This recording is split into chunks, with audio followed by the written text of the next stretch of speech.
A small business owner told me a story.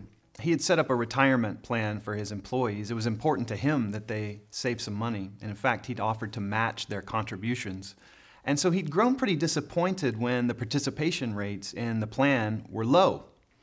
So one day he calls together all the employees into the conference room, and he comes walking in with this sort of mysterious medical bag that looks heavy.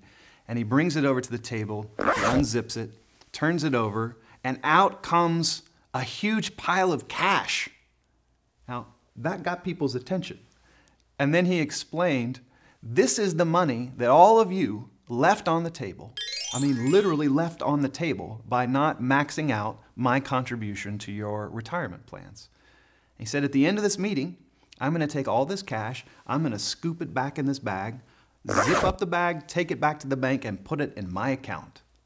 He said, next year, on this same day, we're going to do the same thing. And my question to you is, do you want this cash in your pocket or in mine? He said that there was a rush to sign up for the 401k plan that day. How do we spark realizations and insights for other people? The temptation in this small business owner's shoes would have been to explain things. Here's how to sign up for the 401k plan. Here's why to sign up. Here's the magic of compound interest. But he didn't do that. He did something else that my brother and I call tripping over the truth. To trip over the truth is to experience a clear insight that's compressed in time and that is discovered by the audience itself. So that moment when the employees in the room finally realized what that cash on the table is, it came like that. It came with force. It came with speed. It came with surprise. It was like they had tripped over an idea. Let me give you another example. Consider a situation faced by Scott Guthrie at Microsoft back in 2011. So Guthrie had been tapped by Steve Ballmer to lead their cloud computing service called Azure.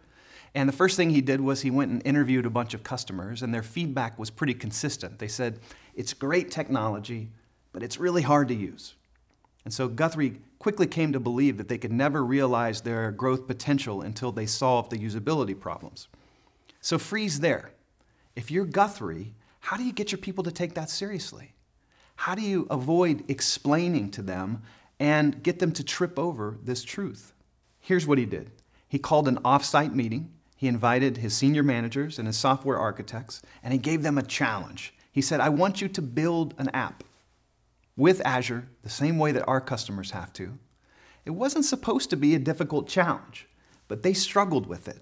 Some of them had a hard time using certain features. Some of them couldn't even figure out how to log in. Guthrie later told a Fortune reporter, it was a complete disaster.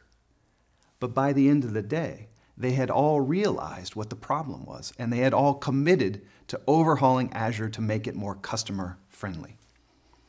Powerful insights come with speed. They come with force. They come in a moment. But these moments don't produce themselves. We have to create the right circumstances for our audiences to trip over the truth.